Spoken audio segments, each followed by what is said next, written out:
బీజేపీలో బీఆర్ఎస్ విలీనం అంటూ కూడా బీఆర్ఎస్ ఎమ్మెల్సీ కవిత సంచలన వ్యాఖ్యలు చేశారు. ఇదే విషయంతో కవిత ఇంకా చేసినటువంటి వ్యాఖ్యల మీద మనతో మాట్లాడడానికి BJP floor leader Aleti Maheshwar Reddy ఉన్నారు. ఒక్కసారి ఆయనతో మాట్లాడే ప్రయత్నం చేద్దాం. సార్, ఎప్పుడు బీఆర్ఎస్ను బీజేపీలో విలీనం చేసుకోబోతున్నారు? ఇది అంటున్నది మేమన్న మాట కాదు, సాక్షాత్తు కేసీఆర్ కూతురు ఎమ్మెల్సీ కవిత బీఆర్ఎస్ నాయకురాలు చెప్తున్నారు. ఆమె పార్టీకి వెళ్ళిపోతూ బట్టగాల్సి మీదేసే ప్రయత్నం చేస్తున్నది. బీఆర్ఎస్ని మేము విలీనం చేసుకునేటువంటి దుస్థితి భారతీయ జనతా పార్టీకి ఎప్పుడూ లేదు.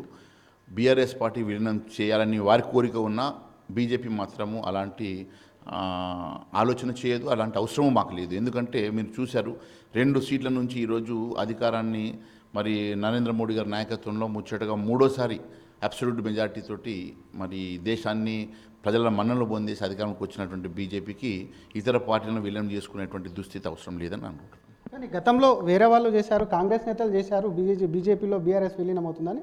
ఇప్పుడు సాక్షాత్ కవితని చెప్తుంది. చాలామంది కూడా దాని మీద చర్చలు కూడా జరుపుతున్నారు. ఏ నిప్పు లేని పొగ వస్తుందా అని చెప్పి ఒక మాట మీరే అంటున్నారు, కాంగ్రెస్ వాళ్ళు చెప్పారు, ఇప్పుడు కవిత చెప్తుందని. కాంగ్రెస్ వాళ్ళు నమ్మినప్పుడు కొట్టేసారు. ఇప్పుడు కేసీఆర్ కూతురు ఆ ఇంట్లో ఉండి టాప్ 4లో ఉన్నటువంటి ఒక లీడరే చెప్తుంది. అదే చెప్తా ఉన్నాను కదా, కాంగ్రెస్ చెప్పిన మాటనే ఈరోజు కవిత చెప్తుందంటే మీరు అర్థం చేసుకోవాలి.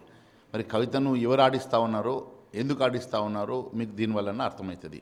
ఈరోజు మరి కవితకి మరి కాంగ్రెస్ వాళ్ళు ఏం హామీ ఇచ్చారో మరి అది కవితనే అడగాల. ఇప్పుడు ఒకటే విషయం చెప్తా ఉన్నాను, కవిత గారు ఆమెకున్నటువంటి ఆవేదన మరి నేను కూడా ఆమె ఏమంటా ఉందనంటే, తండ్రికి రాసినటువంటి లేఖ నేను గత 10 రోజుల క్రితమే నేను చెప్పాను, తండ్రికి లేఖ రాసిందని. దానిలో అనేకమైన అంశాలు నేను చెప్పాను. ఈరోజు అది చాలా స్పష్టంగా లేఖ బయటకు వచ్చిన తర్వాత అవే అంశాలు దాంట్లో కూడా చెప్పడం జరిగింది.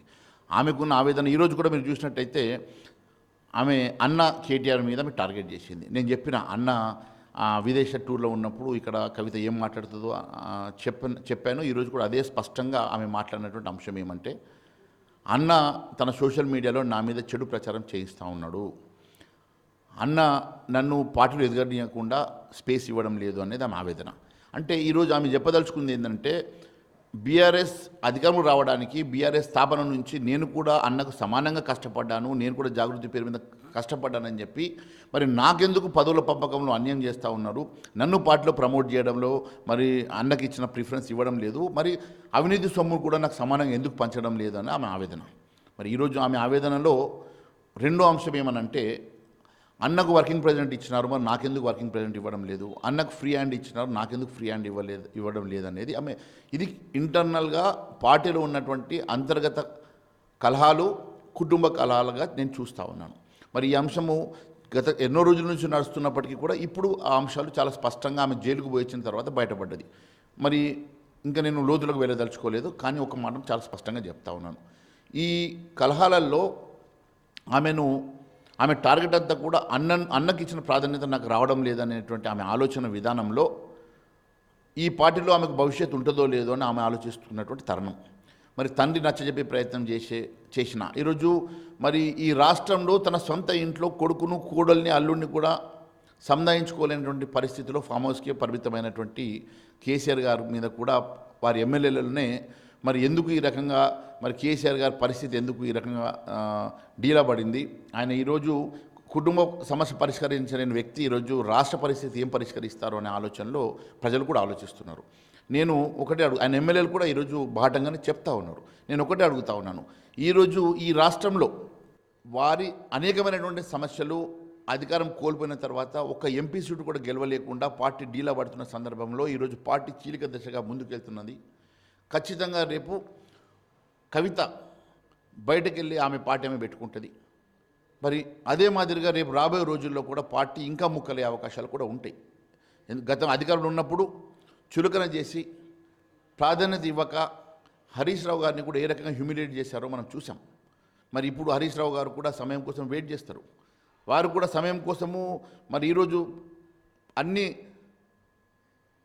కులంకుశంగా ఆలోచన చేసిన తర్వాత వారు కూడా రేపు కవిత తర్వాత వారు కూడా ఖచ్చితంగా భారతీయ రాష్ట్ర సమితి బీఆర్ఎస్ ఖచ్చితంగా చీలిక దిశగా అడుగులేస్తూ ఉన్నది. అది ఖచ్చితంగా 3 ముక్కలు అవుతుందా, 4 ముక్కలు అవుతుందా, ఖచ్చితంగా అది పార్టీ ఇంకా రేపు ఏ రకంగా కూడా పార్టీ మనుగడకే ప్రశ్నార్థకంగా మారబోతున్నది. రేపు ప్రజలంతా కూడా కాంగ్రెస్ పార్టీకి ప్రత్యామ్నాయంగా భారతీయ జనతా పార్టీ వైపు చూస్తూ ఉన్నారు. భారతీయ జనతా పార్టీ రేపు ఆల్టర్నేటివ్ పార్టీగా ఎదగబోతున్నది, రేపు అధికారంలో రాబోతున్నది. అంటే భారతీయ జనతా పార్టీ వైపు కేవలం ప్రజలే చూస్తున్నారా, లేదంటే ఇందాక అన్నట్టు మీరు 3 ముక్కల 4 ముక్కల ఆ ముక్కల్లో ఒక ముక్క అంటే మొత్తం వచ్చి పెద్ద ముక్క ఇక్కడ చేరకపోయినా పర్లేదు, ఏదైనా ఒక ముక్క బీజేపీలో కలిసేటువంటి అవకాశాలు ఏమైనా ఉన్నాయా? భారతీయ జనతా పార్టీ ఎప్పుడైనా సరే మేము అవినీతి ఆరోపణలు ఉన్నటువంటి నాయకులను ఏ రోజు చేర్చుకోదు. మచ్చలేనటువంటి వాళ్ళు అంటే హరీష్ రావు మీద ఏ మచ్చ లేదు, ఆయన చేర్చుకుంటారా? ఇప్పుడు మచ్చ ఉన్నదా లేదా అనేది రేపు భవిష్యత్తులో చూస్తాం. ఇప్పుడు ఇష్యూ ఏమనంటే మేము ఎప్పుడైనా సరే మా ఆలోచన విధానం భారతీయ జనతా పార్టీ ఎప్పుడు కూడా ప్రజల్లో ఉండేటువంటి ప్రజాదరణ ఉన్నటువంటి మచ్చలేనటువంటి నాయకత్వం వైపే చూస్తుంది. ఎవరైనా భారతీయ జనతా పార్టీలో హానెస్ట్గా ప్రజాసేవ చేయాలని మా సిద్ధాంతాలు నచ్చి రావాలనుకున్న వాళ్ళని ఖచ్చితంగా మేము తీసుకుంటాం తప్ప ఏ పార్టీలో విలీనం చేసుకునేటువంటి అవసరం కానీ గతి కానీ భారతీయ జనతా పార్టీకి లేదు. కవిత లేఖ గురించి మీరు ముందే చెప్పారు. ఆ ఇంట్లో జరుగుతున్నటువంటి సిచ్యువేషన్స్ కూడా మహేశ్వర్ రెడ్డి గారు ఫ్లోర్ లీడర్ ముందే కూడా ఆయన లీక్ చేశారు. మీకున్నటువంటి సోర్స్ ఏంది, ఏం జరగబోతుంది ఆ కుటుంబంలో? మళ్ళీ ఏమైనా లేఖలు కానివ్వండి, లేదంటే ఇంట్లో పంచాయతీలు కానీ జరగబోతున్నాయా? చూడండి, ఒక విషయం తెలియజేస్తా ఉన్నాను. ఒక్కసారి పంచాయతీ కుటుంబంలో వచ్చిన తర్వాత దాన్ని ఆ చిచ్చును ఆర్చడం ఎవరి తరం కాదు. దాంట్లో అనేకమైనటువంటి అంశాలు ఉంటాయి. దాంట్లో పదవుల అంశం కావచ్చు, ఆస్తుల పంపకం అంశం కావచ్చు, ఈగోస్ కావచ్చు, లేకపోతే ప్రాతినిధ్యము ప్రాధాన్యత, అనేకమైనటువంటి అంశాలు ఉంటాయి. సో కుటుంబ కలహాలు అనేటివి రాకూడదు. వచ్చిన తర్వాత దాన్ని ఆపే శక్తి ఎవరికీ లేదు. ఖచ్చితంగా ఈరోజు పార్టీ చీలిక దిశగా పతనం దిశగా ప్రయాణిస్తూ ఉన్నది. అక్కడ ఉన్నటువంటి ఎమ్మెల్యేలు కూడా ఇప్పుడు చాలామంది ఎమ్మెల్యేలు కూడా వారితో వారు చూసుకునే పరిస్థితి ఉంటుంది. అది ఖచ్చితంగా కేటీఆర్ వల్ల నాయకత్వం కుదరదు, కేటీఆర్ నాయకత్వం చేయలేడు. మీతో వాళ్ళకు అంటే ఎమ్మెల్యేలు వచ్చే అవకాశం ఏమన్నా ఉందా? ఎవరైనా సంప్రదింపులు ఫ్లోర్ లీడర్గా మీకు? చూడండి, అవన్నీ కూడా ఇప్పుడు ఇది సమయం కాదు. సమయం వచ్చినప్పుడు అనేక అంశాలు మరి అందరికీ మరి వచ్చినప్పుడు మాట్లాడతాం. ఈరోజు ఉన్నటువంటి పరిస్థితి చాలా స్పష్టంగా కవిత ఆమె ఆవేదన కానీ ఆమెకు జరిగిన అన్యాయం కానీ, ఇప్పుడు కవిత చెప్పాలనుకునేది ఏంటంటే మొన్న ఒక దూత వచ్చిండు. ఆ దూతను కేసీఆర్ గారు పంపిస్తే దూతతో ఆమె చెప్పినటువంటి అంశం, మరి అక్కడ ఉన్నటువంటి వాళ్ళ నాయకులు చెప్తున్నటువంటి అంశం ఏమంటే, ఆమె గతంలో నేను లెటర్లో రాసిన సంగతే, మనము సామాజిక తెలంగాణ వైపు భారతీయ జనతా పార్టీ భారతీయ రాష్ట్ర సమితి బీఆర్ఎస్ అధికారంలో ఉన్నప్పుడు పూర్తిగా బీసీలను విస్మరించిందని, మరి ఇప్పుడు ఆమెకు అవకాశం ఇస్తే ఆమె బీసీల తరఫున దీక్ష చేసి రాష్ట్రమంతా పర్యటన చేసి నాకు వర్కింగ్ ప్రెసిడెంట్గా ఇవ్వమని చెప్పి ఆమె అడుగుతూ ఉంటే, రెండో పవర్ పాయింట్ వద్దని చెప్పి కేటీఆర్ ఆపుతా ఉన్నాడు అనేది ఆమె ఆవేదన. సో ఇది సాధ్యం కానటువంటి అంశాలను ఆ దూతతో చెప్పి పంపడంతో తండ్రి కూడా కన్ఫ్యూజన్లో పడ్డాడు. ఖచ్చితంగా ఆమె దుకాణం ఆమె పెట్టుకుంటుంది. ఆమె ఖచ్చితంగా పార్టీలో నుంచి బయటకు వెళ్ళేటువంటి ఆలోచనతో ఆమె ముందుకెళ్తా ఉన్నది. కాంగ్రెస్లోకి వెళ్తుందని కొంత చర్చ జరుగుతుంది. కాంగ్రెస్ నేతలు మాత్రం కవిత రావడాన్ని మేము అసలు చేర్చుకోము, బీజేపీ బీఆర్ఎస్ ఒకటే అని ముందు నుంచి చెప్తున్నాం, విలీనం అనేది కూడా జరుగుతుందని చెప్పి కూడా చెప్తున్నాం. ఇప్పుడు కవిత అనౌన్స్మెంట్ ద్వారా నిజమైందని అంటున్నారు. కవితనే మాట్లాడుతుందా? మీరు ఇందాక అన్నారు కవిత వెనకాల వేరే వాళ్ళు ఉన్నారని. కవిత దారి చూసుకుంటే ఎట్టు వెళ్తుంది? ఎవరు మాట్లాడిస్తున్నారు? ఆ వెనకాల ఉన్నటువంటి ఎంతమంది ఎమ్మెల్యేలు ఉన్నారు? చూడండి, ఇవన్నీ కూడా సమయం చెప్తుంది. ఆమె ఒకటే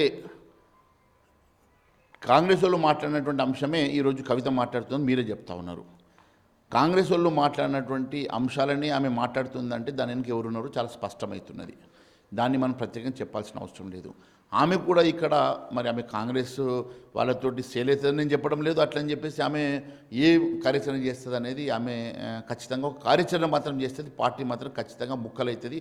2 ముక్కలు అవుతుందా 3 ముక్కలు అవుతుందా? బీఆర్ఎస్ పార్టీ మాత్రం ఖచ్చితంగా అది చీలిపోయే దిశగా ముందుకెళ్తా ఉంది, పతనం దశగా ముందుకెళ్తా ఉంది. లేఖలు అయిపోయా, ఇంకా లేఖలు సంధిస్తూనే ఉంటారా కవిత? మీకు తెలిసిన ఇన్ఫర్మేషన్ ఖచ్చితంగా అదే మొన్న దూతతో మాట్లాడినటువంటి అంశాలు మళ్ళీ ఒక లెటర్ రాస్తానని నేను భావిస్తూ ఉన్నాను. దూతకు చెప్పినటువంటి అంశాలు ఏ రకంగా మరి క్యారీ చేసిండో కాబట్టి ఖచ్చితంగా ఇంకొక లేఖ రాసి, నేను బీసీలకి సామాజిక తెలంగాణ మీరు తేలేకపోయారు, నేను సామాజిక తెలంగాణ కోసం బీసీల కోసం నేను పోరాటం చేస్తా, నేను పాదయాత్ర చేస్తా, నేను ఖచ్చితంగా నేను నన్ను వర్కింగ్ ప్రెసిడెంట్ మీరు ఇవ్వాల్సిందే, లేని పక్షంలో నేను నా కార్యాచరణ ప్రకటిస్తానని ఆమె చెప్పదలుచుకున్నది, అదే చెప్తుంది.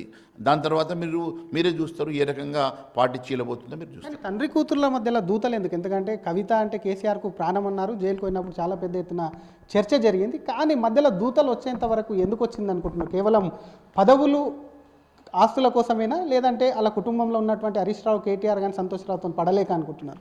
చూడండి, అనేక అంశాలు ఉంటాయి. ఇంకా ఎవరికైనా సరే కొన్నిసార్లు డైరెక్ట్గా మాట్లాడలేని పరిస్థితి ఉన్నప్పుడు ఎవరో పెద్ద మనిషి పోవడం అనేది సహజం. దాని గురించి ఫామ్ హౌస్కు రాణిస్తలేరా కవితని గిట్ట? అట్లెందుకు ఉంటుంది? ఇష్యూ అది కాదు కదా. ఇప్పుడు ఆమెకు ఉన్నటువంటి డిమాండ్స్ ఏందో తెలుసుకునే ప్రయత్నం చేస్తారు రాజకీయంగా. ఇప్పుడు ఆమె ఒకటి ఆస్తులో ఒకటే అంశం ఉంటే అది వేరు. ఇక్కడ ఆస్తుల అంశం ఉంది, రాజకీయ అంశం ఉంది, పార్టీలో ప్రాధాన్యత అంశం ఉంది. పార్టీలో ఆమెకు ఆయన అన్నకు సమానమైనటువంటి ప్రాధాన్యత వహించే అవకాశం ఎందుకు ఇవ్వడం లేదు అని చెప్పి ఆమె అడుగుతూ ఉన్నది. సో ఇక్కడ రాజకీయ, ఆర్థిక, కుటుంబ, మళ్ళీ ఈగో అన్ని అంశాలకు క్రోడీకరించినటువంటి అంశం కాబట్టి ఖచ్చితంగా ఇది పార్టీ చీలిపోయే దిశగా ముందుకెళ్తున్నట్టు చాలా స్పష్టమవుతూ ఉన్నది. మరి ట్రబుల్ షూటర్గా చెప్పుకునేటువంటి మరి కేసీఆర్ గారు, హరీష్ రావు గారు కూడా ఈ ప్రాబ్లం సాల్వ్ చేసే దిశగా లేరు అని అంటే ఈరోజు మరి పార్టీలో అంశాలే వారు ఇలా సాల్వ్ చేసుకోలేకుంటే రేపు రాష్ట్రంలో ఉన్నటువంటి ఏ అంశాలను వాళ్ళు సాల్వ్ చేయగలుగుతారు అనేది ఇలా ప్రశ్నార్థకం. హరీష్ రావుతో కూడా మీకు ప్రాబ్లమే ఉందా పార్టీలో? ఇవన్నీ ఇప్పుడు హరీష్ రావు గారికి పార్టీతో ప్రాబ్లం ఉందా? హరీష్ రావు గారు గతంలో కవితకి అంటున్నా, కవితకి ఎందుకంటే అన్నని ఎక్కువ పెడుతుంది ఒకవైపు పార్టీలు ఇతర నేతలు. హరీష్ రావుతో కూడా ప్రాబ్లం ఉంది, ఎందుకంటే హరీష్ రావుతో కూడా నిన్న కేసీఆర్ భేటీ అయ్యారు ఫామ్ హౌస్లో, అందుకే అడుగుతున్నాను. చూడండి, అది చాలా పెద్ద సబ్జెక్ట్. అది నేను ఇప్పుడు హరీష్ రావు గారు ఎందుకు భేటీ అయినారు కేసీఆర్ గారితో, హరీష్ రావు గారికి గతంలో ఏ రకమైనటువంటి హ్యూమిలేషన్ జరిగింది, మంత్రి పదవి కూడా ఇవ్వకుండా హరీష్ రావుని ఏ రకంగా హ్యూమిలేట్ చేశారు, ఇబ్బంది పెట్టారు, హరీష్ రావు గారు కూడా గమ్మున కూర్చొని టైం కోసం ఎందుకు వెయిట్ చేస్తూ ఉన్నారు, హరీష్ రావు గారు రేపు అవకాశం వస్తే ఏం చేయబోతున్నారు, అది తర్వాత ఎపిసోడ్. ఇప్పుడు ఎందుకు అది? చివరిగా ఎవరు నేర్చుకోరా మీ పార్టీలోకి వస్తే? ఒకవేళ కవిత కానీ ఇతర నేతలు కానీ విలీనం అని అంటున్నారు కాబట్టి మళ్ళీ అడుగుతున్నారు. విలీనం అవసరం లేదు. భారతీయ జనతా పార్టీ ఎప్పుడు కూడా ఇతర పార్టీలను విలీనం చేసుకునేటువంటి దుస్థితి మాకు లేదు. అటువంటి ఆలోచన మేము చెయ్యము. మేము ఈరోజు ఒకటి, అవినీతి ఆరోపణలు ఎదుర్కొంటున్నటువంటి నాయకులు మేము ఎప్పుడు వారి వైపు చూడము. మేము ఖచ్చితంగా అవినీతి మచ్చలేక ప్రజాసేవ కోరుకునేటువంటి నాయకుల వైపు మాత్రమే చూస్తాము. ఖచ్చితంగా ప్రజలు, నాయకులు, చాలామంది ఎమ్మెల్యేలు కూడా రేపు భారతీయ జనతా పార్టీలో రాబోయే కాలంలో చేరబోతారు. Thank you sir. ఇది ఒకవైపు ఖచ్చితంగా కూడా బీజేపీలో బీఆర్ఎస్ అనేది విలీనం అనేది కూడా ఖచ్చితంగా కానే కాదు. ఒకవేళ నాయకులు బీజేపీ వైపు చూస్తే మాత్రం అవినీతి లేని నాయకుల వైపు చూస్తామని చెప్తూనే కవిత లెటర్కు సంబంధించి, కవిత ఇంట్లో జరుగుతున్నటువంటి సిచ్యువేషన్కు సంబంధించి గతంలోనే చాలా క్లియర్గా చెప్పాను. ఇంట్లో ఏదో జరుగుతుందా, ఇంట్లో జరుగుతున్నటువంటి సిచ్యువేషన్, అమెరికా కేటీఆర్ వెళ్ళాక జరుగుతున్నటువంటి పరిణామాలు, ఇప్పుడు కవిత చేస్తున్నటువంటి విధానాలు ఏవైతే అవలంబిస్తున్న విధానాలు ముందే తాను చెప్పాను, అవన్నీ జరుగుతున్నాయి. కాబట్టి బీజేపీలో బీఆర్ఎస్ విలీనం అనేది కూడా అదంతా ఉత్తుత్త మాట, నెట్టి పరిస్థితుల్లో విలీనం చేసుకోమని చెప్తూనే మరొక పక్క హరీష్ రావు కూడా అవకాశం కోసం చూస్తున్నారు. ఆ కుటుంబం రేపటికి 2 ముక్కలు అవుతుందా, 3 ముక్కలు అవుతుందా అనేది కూడా పక్కన పెడితే ఖచ్చితంగా పార్టీ అనేది విచ్ఛిన్నం ఖాయం. ఆ పార్టీకి సంబంధించి రానున్నటువంటి రోజుల్లో పూర్తిగా తెలంగాణలో ఉండకుండా పోవడం అనేది కూడా జరుగుతుంది అంటూ బీజేఎల్పీ నేత ఏలేటి మహేశ్వర్ రెడ్డి అంటున్నారు. కెమెరామెన్ గజపతితో శ్రీధర్, RTV, హైదరాబాద్.